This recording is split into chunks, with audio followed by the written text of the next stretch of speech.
is a nutritional supplement leader.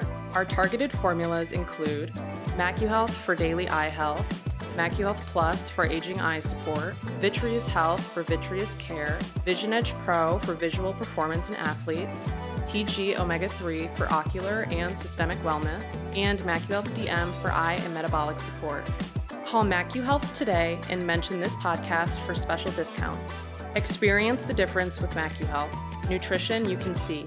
With more screen usage and indoor time, myopia, also known as nearsightedness, is increasing and getting worse in children. Now, certified eye doctors can prescribe MySight One Day, the first and only FDA-approved soft contact lens to slow myopia progression in age-appropriate children. Visit CooperVision.com to find a Brilliant Futures certified eye doctor near you.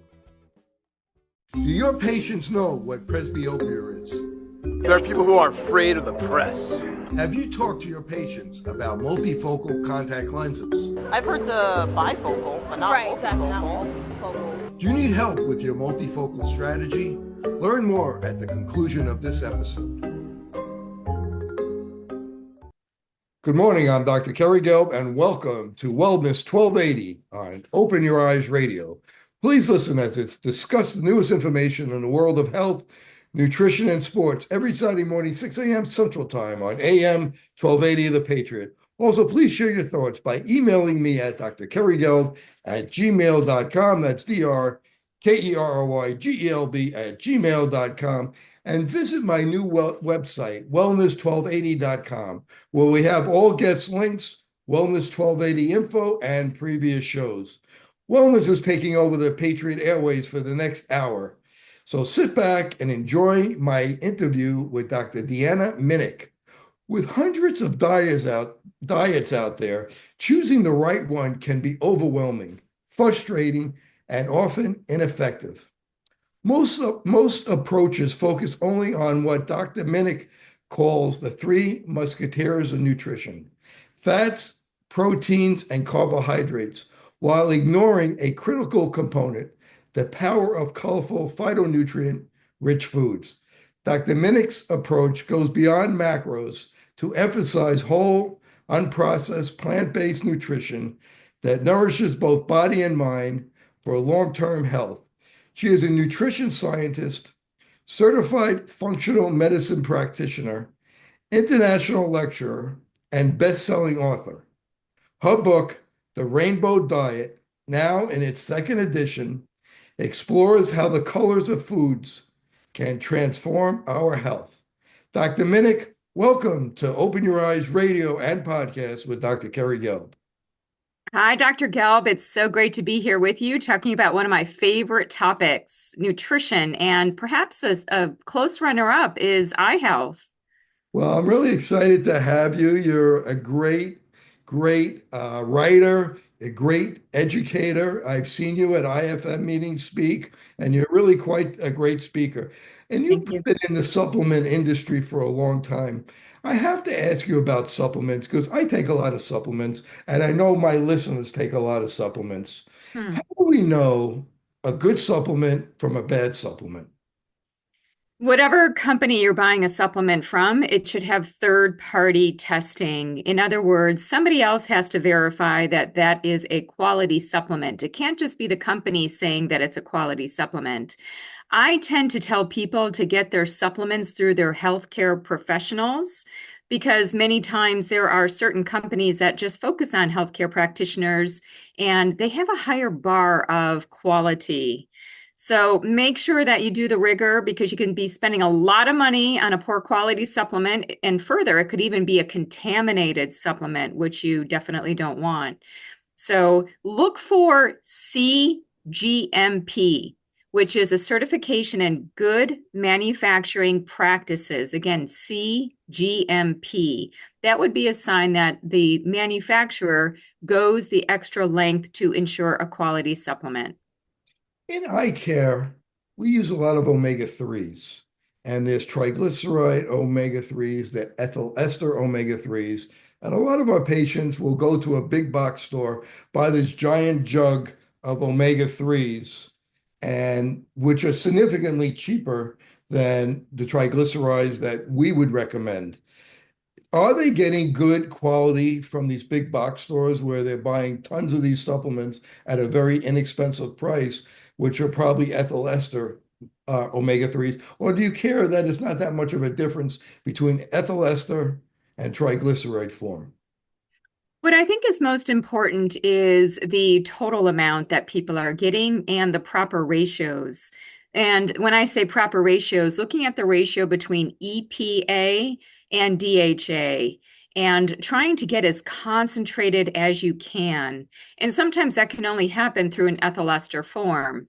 Now, when you look at the studies comparing triglyceride versus EE or ethyl ester forms, what you see is that basically there's a little bit of a difference in absorption, but eventually they both get in. What is the natural form found in nature? Triglycerides. However, sometimes it could be a little bit difficult to concentrate a lot of those triglycerides because they're kind of bulky. So what I would say is, again, back to your initial question of making sure you've got a good quality fish oil. If your fish oil smells stinky or rancid, that's a bad sign. What I also like is many fish oil products actually include antioxidants in it to prevent that rancidity, whether it's vitamin E. Sometimes you'll see a rosemary extract, sometimes just even natural carotenoids from the fish or the krill, like astaxanthin. So what I would say is, yes, best practice is to have a good quality fish oil because you're going to be taking higher amounts of that fish oil, right? That's really important for eye health. So there is some advantages to the ethyl ester form over the triglyceride form. I wasn't aware of that. Can you repeat that again? What were some of the advantages of ethyl ester and the downside of triglyceride being the big molecule? That's something that's new to us in eye care. So the reason why an ethyl ester format of fish oil might be beneficial is because you can typically get a higher concentrated level of certain of those fatty acids. Whereas with the triglyceride, which looks like an E, you've got these longer fatty acids and it's just a larger structure to deal with. So many times you can't quite get that same degree of concentration. Interesting. Now, the eye can be very representative of nutrition. From somebody like you, how do you look at it as a PhD, someone who studies this? How do you look at it from someone that's not in the eye industry? Yeah. Well, to me, it's one of the first indicators of your nutritional status. The eye and the mouth are some of the fastest turning tissues, right? So they heal quickly, they change quickly. The iris is very sensitive. Some people with light eyes even notice that there's a color change from day to day, depending on the time of day, what they're eating. If you've got dry eyes, so many things manifest through the eyes very quickly. So I think it's such a beacon of health for people to be looking at their eyes to see what's happening. Is the sclera or the white part clear? Or is it bloodshot or kind of yellowish? This could say something about just the overall health of the body, the systemic health, even the liver health. So I think it's really important to look at the clarity of the eyes and the dryness of the eyes, any kind of visual changes of the eyes, because the eyes, especially with all of us being on technology these days, we are seeing, and you're probably seeing this in practice, more and more eye disorders, right? Because we're against all of this technology with all of the artificial blue light, and this can be very damaging for the eye, which is very sensitive to light and darkness. I mean, we look at the retina and we take photographs now, just like Right. this will take x-rays, but they're not x-rays, they're photographs. And we could see the blood vessels at 8 microns. And at Yeah. 8 microns, we could tell very early, well, whether someone's going to get cardiovascular disease, if they're at risk for insulin resistance, which is one of the studies that I've done. I was the lead author on that study to show that looking at inside the eye could tell whether or not somebody has insulin resistance because they have these little things on the blood vessels called microaneurysms. So the eye really is the true window to the health. And now that our technology is so good, we could diagnose disease so early. But I want Yes. to ask you, just to back up a little bit, about your book, and where did you come up with the name Rainbow Diet, and what made you think about that? Well, back to graduate school, I was studying carotenoids, which are the pretty pigments in natural foods. So we think of like a red bell pepper or an orange carrot or even dark leafy greens like kale. A lot of those colors that we see in nature are due in part to these carotenoids. So when I started to think about carotenoids, I started to think about phytochemicals or these plant compounds, which actually are comprised of a bigger number of compounds. I started to realize that people are not getting enough of these colors.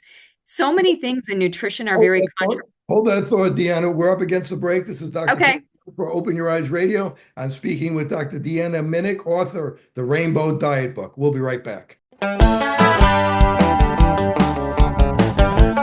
We're back with Dr. Deanna Minich, author of The Rainbow Diet, just re-released, second edition. Great book. Everybody go out and get one of those. And her Facebook she's on her Facebook, Deanna Minich. Her Instagram, which is great, very colorful, Deanna Minich. And she has a YouTube, Food and Spirit. So we were talking about the rainbow diet and why you got started in the rainbow diet. I have to ask you, I know people that listen to this are going to say, how about lectins? Gundry was big with the lectins, that maybe vegetables aren't so healthy. Some of the carnivore people are saying, well, they get all the vegetables from eating meat. What's your opinion on that? 80% of the biomass on this planet is plants. And if you look at all of the preponderance of data, this is the only thing I feel like you can't really arm wrestle in nutrition is the copious data on plant foods and different markers of health. We need plants for minerals. We need plants for carotenoids. We need it for fiber. And so the only way that we would get them, if we were following a carnivore diet, is actually from the animal, and that would be in very small amounts. So I think it's really important to have these plant foods, but it's also very important to cook these foods properly. And I think maybe that's what Dr. Gundry is after with lectins. And if we think of oxalates, goitrogens, phytates, sure, all of these things can be an issue. Just like in meat, we could have issues with how we're cooking the meat, heterocyclic amines, carcinogens. So it's all about how we're preparing that food, the quantity of it, the combinations of it, and who we are as an individual and what our personalized needs are. I think it's amazing that all the different colors have different nutrients. And myself, when I give patients diets, I give them a list of foods and I give them a list of why each color, what the benefit of each color. So patients walk out of my office with that type of thing. But in general, I notice when I eat vegetables, more vegetables, I feel my life feels better. I have more life satisfaction. I know that my risk of chronic disease, my immune system is going to be better. Again, it helps the mood. It really does help my mood. But in general, tell us about some of the benefits of why eating vegetables are good for us. Yeah, and I think that most people have heard that already. So that's nothing new. What's new when we look at the science of plants and eating plants is that eating plants, just like you just said for yourself, can actually make you feel better. There is a food and mood connection, especially with blue, purple colored foods. So in the Rainbow Diet book, I go through the color code of nature.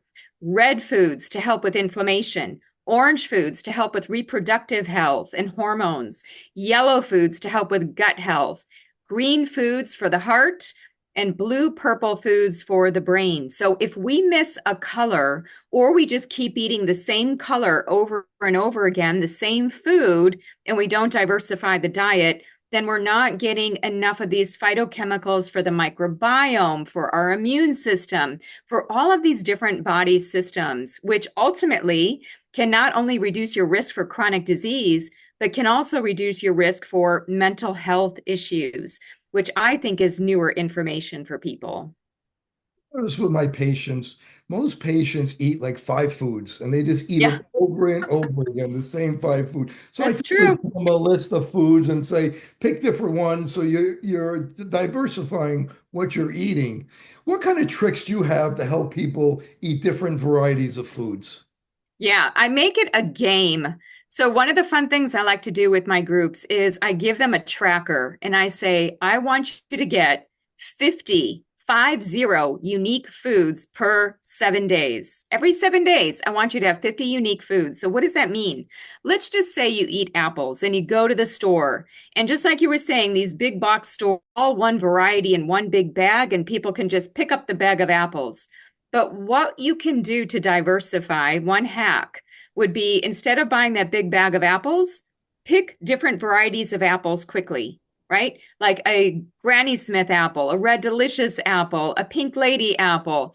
Each of those apples, even though it's still an apple, it has different phytochemicals based on the variety. So that is one way to diversify the diet. And if you think of apples, some of them are green, some of them are more pink, some of them are red, some of them are a deep red.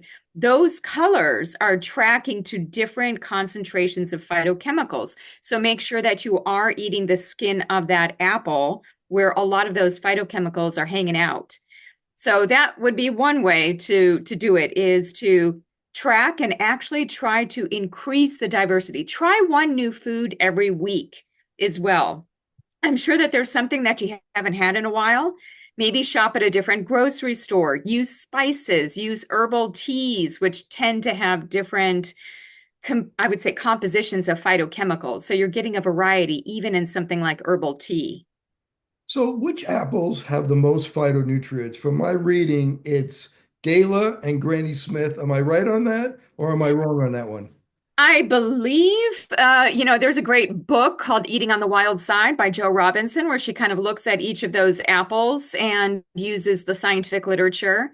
It can change. It can change seasonally. Keep this in mind that not every apple is going to have the same amount of phytochemicals every year, right? You're going to have different ones depending on where they're grown, the time of year that they're harvested, which is why don't fixate on one type of apple because it has the highest phytochemicals. Focus on the variety so you get the spectrum of phytochemicals, which all seem to work in harmony. That's how nature works, as a diverse blend, not just hammering on certain ones, right?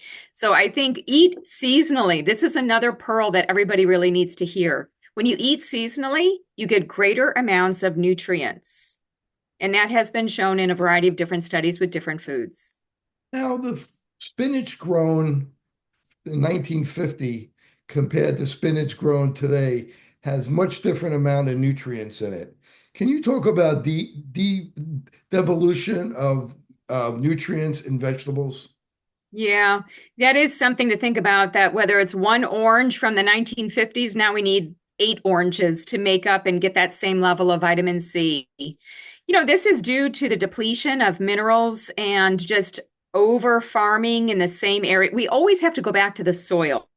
How and where was that food grown? That is why we think about organically grown food or regenerative type of agriculture, which looks at the cultivation of the soil, because that food is only as good as the soil that it was grown in, because that's what supplies the nutrients. It's kind of like your body.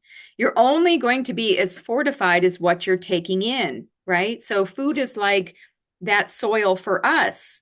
So we have to focus on the soil. We need to ensure that we've got enough minerals. And I think that people are just coming up too short.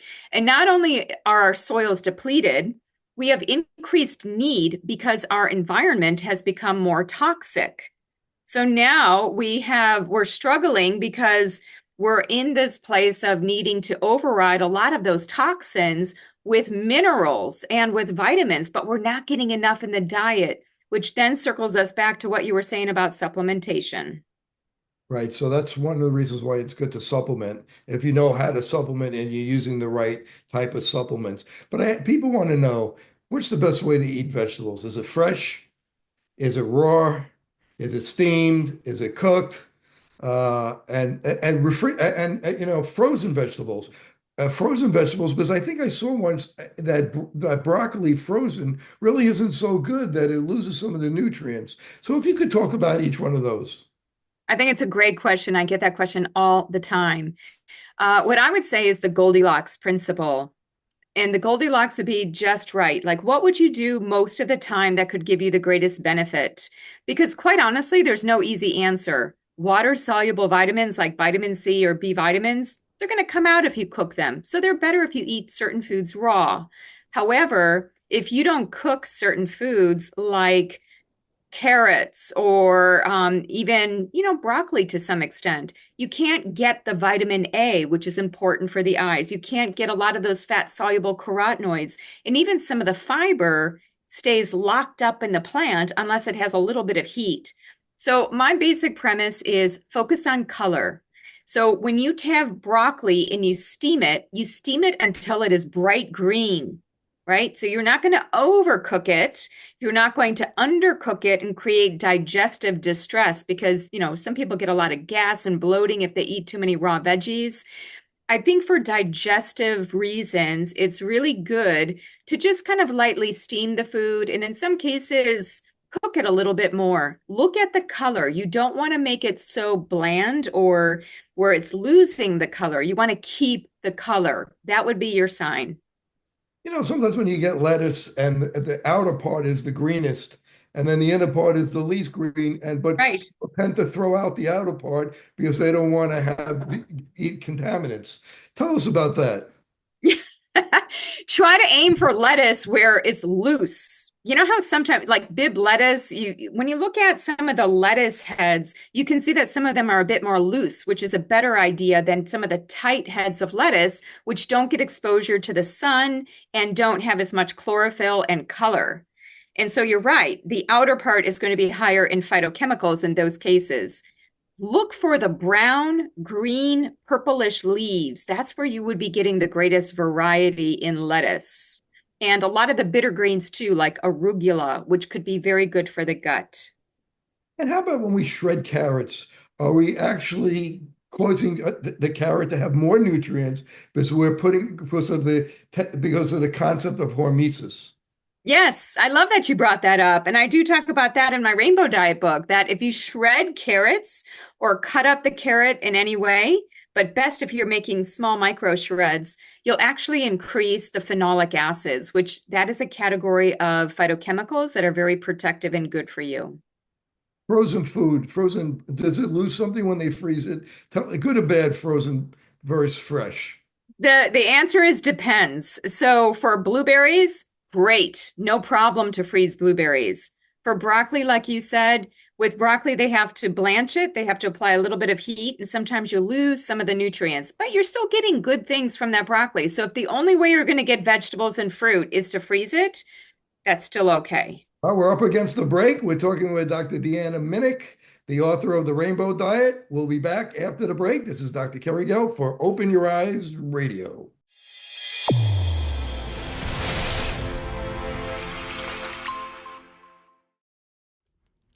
MacuHealth, your science-born and tested solutions for visual performance, macular degeneration, and dry eye syndrome. New products coming soon. Embrace the science. We're back with Dr. Deanna Minich, author of The Rainbow Diet. She also has a Facebook, Instagram, amazing Instagram, lots of colors, and YouTube, Food and Spirit. So I want to ask you about the peel.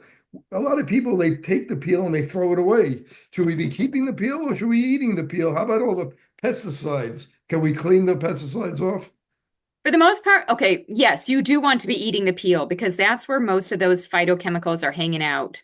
So if we decide to just peel potatoes, peel carrots, it's like we're throwing out valuable nutrients. So what would be a better idea is if you can buy certain foods in their organic format. And if you can't afford organically grown food, go to the EWG.org website. That stands for Environmental Working Group. They have a list of Clean 15, and then they have the Dirty Dozen. So if you have to select which foods to buy organic, there is a strategic way to do that. So you can get guidance from that website. But then I even still wash my organic food. So if I have a cucumber, I am going to rinse that in biodegradable soapy water. then I'm going to wash it off, I'm going to dry it off, and then I'm going to cut into it. So I do think it's important to wash vegetables because you can be getting toxins, even if it is organically grown, you can still be bringing them in. So just do the best you can. I would say, don't stop eating vegetables and fruits because of the potential for contamination, because again, we just have a more polluted environment. We're going to find this in many places. So diversification, washing your vegetables would be key. All right, everyone's going to want me to ask you this question. How about when you buy vegetables and they say it's triple washed? Do we still have to wash them, or we could trust that? Or does anybody know the answer to that? Well, many times, like when I think of that, I think of lettuce, or I think of carrots, like baby carrots, right? I still think maybe you don't have to apply such rigorous washing to those foods, but maybe just rinse them off before eating them. I think that might be just best practice. One of the foods I think about would be lettuces and sprouts, which tend to get contaminated if you're not handling them properly. So I would say, even if it says that they've been rinsed, I would still say I just take a colander and I just kind of rinse them off in some water. I don't apply soap typically if they've already been pre-washed. And I have not seen a study, but that's just more or less my practice. And how about rhythm of eating? Tell us about that. What would be the best way to eat, and what time do you recommend people stop eating before they go to bed? I love that question. In the Rainbow Diet book, I talk about 4 principles: color, creativity, diversity, and rhythm. Most people overlook rhythm, or the when of eating, because you could have a very healthy meal and eat it way too late at night and actually cause a lot of issues, even though it's comprised of a lot of healthy foods. So if you look at research from people like Dr. Sachin Panda and other people that study the circadian rhythm, what we see is that you give your body about an hour after waking in order to kind of get your digestive system going, hydrate, hydrate, hydrate. If we're talking about eye health, you need to be thinking about hydration, right? So when you first wake up, making sure that you've got hydration and you're drinking about 8 to 12 ounces of water. And then after about an hour of waking, then to have a breakfast, right? And then possibly a lunch in that middle time of the day, and then an earlier dinner, so that you give yourself enough cushion, like 2 to 3 hours. You're not eating a large meal before bedtime. That's usually in sync with the circadian rhythm. So as it gets dark, you don't want to be eating a lot. And that has to do with some hormones like melatonin and insulin. You want to just let your body kind of relax and just have an easier way to sleep. You don't want to have a full belly when you're laying in bed. That's a tough question, because a lot of people, they get hungry when it gets dark. They're not hungry all day long, and they're hungry at night. And they don't eat a lot during the day. They might have a breakfast or a lunch or miss breakfast, but at night they eat everything in sight. Do you have any tricks to stop that? I would be talking with them about their day and why is it that they're so hungry at night? Is it because they neglected to eat during the day? I see that so many times where people are too busy at work and they just get off to a running start for their day. They have a quick smoothie maybe, or a hard-boiled egg, and then they're not eating much for the rest of the day, which is not so good. And then they pile up at night. So I think it's important to be thinking about preparation, having snacks at certain times of the day, and having something like a nutritional smoothie, maybe like a protein powder, some fruit, some kind of fat source in there. That can create some better nutritional balance through the day, so that you're not gorging at night and just, that's not so good for the digestive tract.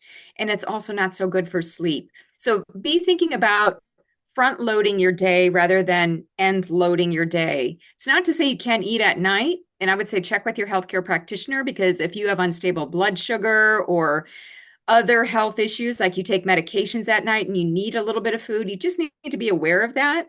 But I don't think that having a large meal at night is necessarily a good practice. And when we think of eye health, just like you said, we need to be thinking about our blood sugar. That directly ties into eye health. How about juicing versus smoothies? Can you talk about that? Because with juicing, you get a lot of different colors, but you could make it so sweet, you could make your triglycerides go nuts versus a smoothie. Talk to us about. Yeah. Well, if you were to say, Deanna, which of the two would be better for people, I would say a smoothie because it's got a lot more complexity. It's got fiber. I mean, I really create I make sure I have a lot of fiber in my smoothie so that there's a slow release of any sugars, right? Let's just say you're going to do juice though, because I got to say, there are some great studies on pomegranate juice, grape juice, Concord grape juice, especially for the brain, learning, and memory. If you're going to do juice, then you're going to want to do a smaller shot of juice at the middle or the end of the meal, right? So that you kind of have this larger meal upon which now you bring in the juice. It's not juice on an empty stomach. It's about smart nutrition and coupling of these foods and bringing in the juice after the fact, right? So then that'll chase in and kind of come in slowly. You don't want the juice first thing on an empty stomach and then the food, because then you're going to see that initial spike in blood sugar. And do you recommend any type of juicer, or if you're going to do it at your house, you can do it yourself? Any specific brands that you might recommend? One thing to look for is not everybody can juice at home, right? So if you are looking in the stores, like what would be good? Number one, definitely, if you can, this would be one of those organic choices, because so many things, when you concentrate them into juice, you're just concentrating whatever else is in there. And what I try to do is, if I'm going to buy organic juice, I look for glass jars and I look for when things are on sale, right? So many times you'll see that even at large supermarkets, healthy supermarkets, you're going to find things on sale. So look for Concord grape juice. I do think tart cherry juice is a great one, and you don't need a lot. You need a tart cherry juice concentrate. And then you just take a little bit of that and then you put it into your 8 to 12 ounces of water. So glass jar. Now look, because read the label. When I was 9 years old, my mom got really into health and she taught me about label reading when I was 9. And one of the things I see with juices is that they put in apple juice as a filler because apple juice is cheap. So many times what you're going to see is that grape juice will have apple juice listed. And it's like, well, why is that? You wouldn't even know it looking at it because it looks purple. But grape juice is expensive if it's done right. And so again, you don't need a lot of grape juice, but read the actual ingredients to be sure that it's not filled with sugar or even filled with apple juice, which is just diluting the grape. You mentioned before protein powder. How do we know good protein powder from bad? Should it be undenatured? How do we know which one's the good one? And what kind? Should it be whey? Which type should it be? I was just going to start there, the source of it, right? Because what I would say is diversification of protein is important, because so often when I was in clinical practice, what I would see is people would just do the same protein powder day after day. And then lo and behold, they would have an allergy or they'd have some intolerance to that protein powder. So what I think is good is to rotate it and try different ones and see what works for your body. Not everybody can tolerate whey. Some people can, even if they have a dairy intolerance, they can do whey. What I don't like about some whey proteins is that many times you're going to see artificial sweeteners added to them, because it's kind of like for the bodybuilder market, they focus on lean muscle mass. And so like there's a whole market around that. And many times they put other things in there. We don't want that. We want it in its pure form. So my best practice here is, I'm going to say what I said to your first question, which is go through your healthcare practitioner, because there are some health professional brands that do subject that protein powder to more scrutiny so that it's not hexane extracted. You don't get all the chemicals. And what you want to aim for is about 12 to 15 grams per scoop if you can. There's all the rage around protein right now, which I do think is important depending on age. But of course, you can also add in things to your smoothie, like a scoop of almond butter, or you can bring in just other sources that aren't in a typical protein powder blend, right? In order to amp up your protein. I see that some of the protein's casein. I mean, that seems like that would be like the worst possible thing. Now, correct me if I'm wrong, because of leaky gut and intestinal permeability. Yeah. It seems like that would be the worst choice, but correct me if you disagree and tell me what you think about that. Well, casein comes from milk, right? So many people do have an issue with milk protein. So whether you have lactose intolerance or just if you have a lot of gut issues, you might want to forego dairy altogether. What might be better for somebody like that could be rice and pea protein, like a blend, or even, people sometimes are allergic to soy protein. So you might actually have to work with a practitioner to figure out what protein powder would be best for you, especially if you're going through a gut healing program or if you have an autoimmune condition. We have to worry about arsenic with pea protein?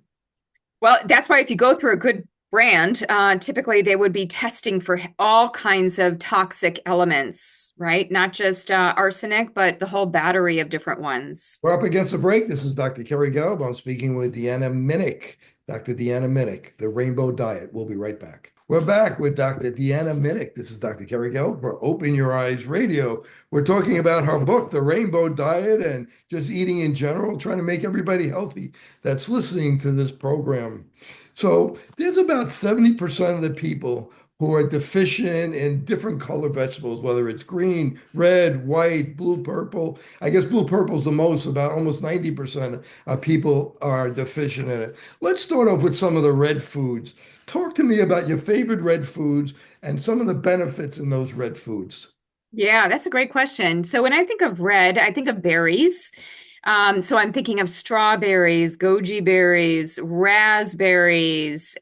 When those foods are in season can be great. When I think of more vegetables, for some people who can do nightshades, thinking of tomatoes or thinking, which is a fruit technically, but we think of it and use it as more like a vegetable. So tomato and also things like red bell pepper, which is pretty high in vitamin C. And we know that vitamin C is really important for the eyes. And what else? When I think of a red bell pepper, I also think of higher amounts of certain carotenoids that can help with night vision. So those red foods have some potential phytochemicals to help with eyes. So watermelon is also great, just when I think of things like heart health. Beets, if you do beet juice, small amounts like we talked about before, or even cooked beets, that can be good because beets are filled with betalains, which are antioxidant compounds that not many people know about, but they're incredibly great for many different body systems. So I would say that's kind of a short list of some of my favorites. With beets and beet juice, we want to increase nitric oxide.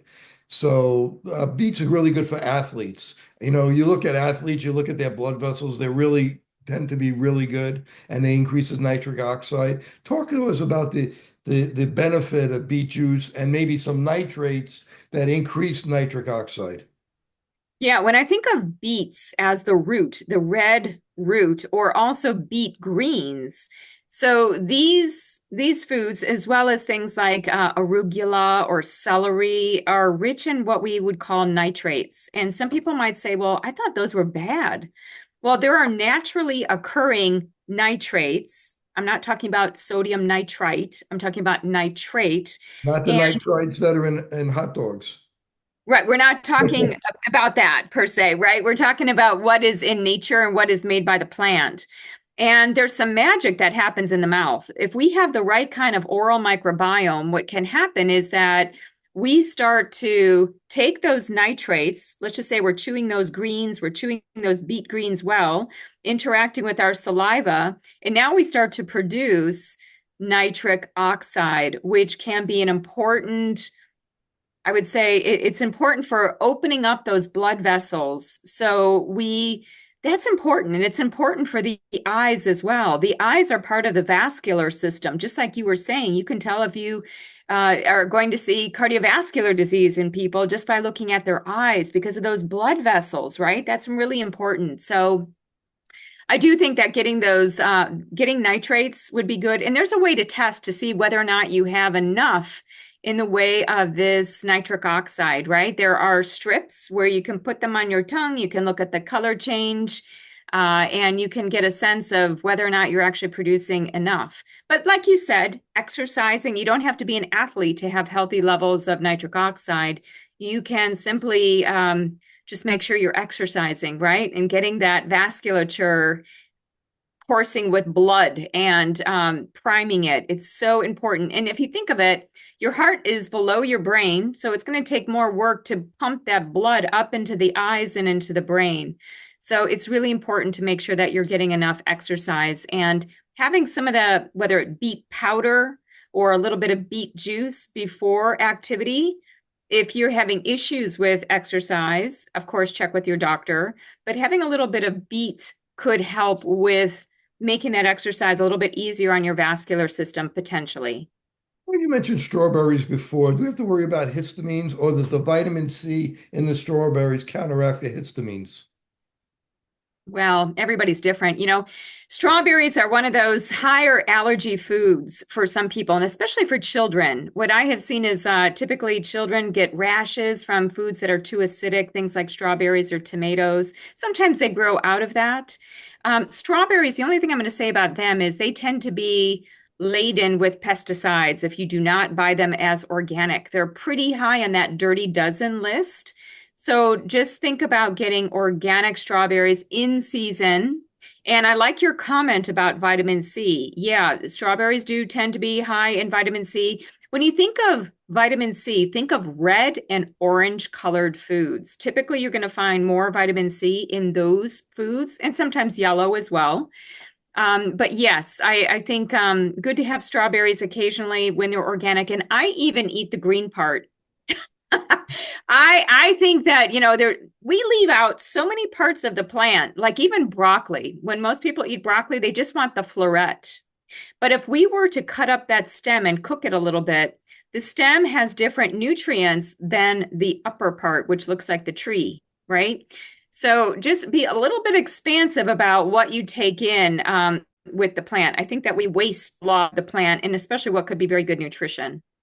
Very good advice from Dr. Minich. Cherry juice extract helps with inflammation. I know that people that have their knees are sore or where they would use an Advil, sometimes cherry juice extract helps, but also has melatonin in it, and along with goji berries. Goji berries also have melatonin. Tell us about the melatonin in cherry juice extract and the anti-inflammatory properties, and can we use it? When can we use it instead of using an anti-inflammatory like an Advil? It's so interesting. My husband was just having some back pain, and we have some tart cherry juice in a concentrate, that is, in the refrigerator. And he was asking me, what do we have in the house that's anti-inflammatory? And of course, my mind went immediately to that tart cherry juice. Now, I know that you're mentioning melatonin. There might be smaller amounts of melatonin in tart cherry juice, which can be good. I mean, no doubt. It's just that it's variable. We don't know how much we're actually getting, because again, plants aren't standardized to a certain level, right? But the magic to me around tart cherry juice is the polyphenols. Many people have probably heard about polyphenols. Polyphenols are these larger compounds in plants, typically in red, blue, black, and brown, and a little bit in green. So you tend to find them throughout the plant kingdom, but a little bit higher in red foods. The tart cherry juice seems to have benefit for inflammation, right? It's filled with polyphenols, which can be especially important for helping the gut with inflammation, which means that eventually the entire body can be helped through those anti-inflammatory compounds. So tart cherry juice can be great as it relates to pain. I also think about turmeric when I'm thinking of, what else can we do to help with inflammation, right? Turmeric is, if we look at a number of these different foods, red, orange, and yellow, I think of tart cherry juice concentrate, I think of turmeric root, and I think of ginger root in combination to help as a 1, 2, 3 punch for helping with things like inflammation. It was a good study with tart cherry juice with soccer players with muscle soreness, and the soccer players did quite well. Yeah. Cherry juice with insomnia. And I think it says reducing inflammation so people can sleep better at night. So taking some tart cherry juice at night before someone sleeps, would that help them because of the melatonin in it? I'm probably just a little bit, but I don't like the idea of something too late at night, right? Just before bedtime, because, it's still high in sugar. So in that case, it might be better just to do like a low dose plant melatonin supplement, because then you know exactly what you're getting versus tart cherry juice, which can be, you don't know exactly what you're getting there. Well, I'd love to have you come back on the show and talk about melatonin because I know you're a world expert on that. And there's a lot of benefits of melatonin, not just sleep, but we don't have time for that. But if people want to find out more about you, Deanna, how could they do that? They can go to my website, which is deannaminich.com. And on the website, I've got a bunch of resources, blogs. You mentioned my social media, which I do myself. So my Deanna Minich PhD Facebook page is lots of nutrition. Instagram is kind of like my artistic canvas. So whatever I feel on that one. But I love to help people with this information. And that's why I put out the Rainbow Diet. It was really a labor of love. I tried to make it very practical and easy to understand so that people can put this into motion quickly. No, it's great. I use it with my patients. In the last 30 seconds, what do you eat? Do you eat meat? Do you eat steak? It depends on the day. I eat seasonally. Will you eat meat? Will you eat any types of meats? Yes, I do. I eat, I look at my ancestry. I have a lot of Scandinavian ancestry, and I have visited my relatives in Sweden. And when I look at what my ancestors eat, fish, seafood. So I do bring that in, different, venison. So yes, I do bring in different kinds of meats and I rotate them. We have to leave it there. I want to thank Dr. Deanna Minich for joining me today. This is Dr. Kerry Gelb for Open Your Eyes Radio. It was a great discussion. Thank you, Deanna. Thank you for having me. Until next time, we'll see you next week. This is Dr. Kerry Gelb.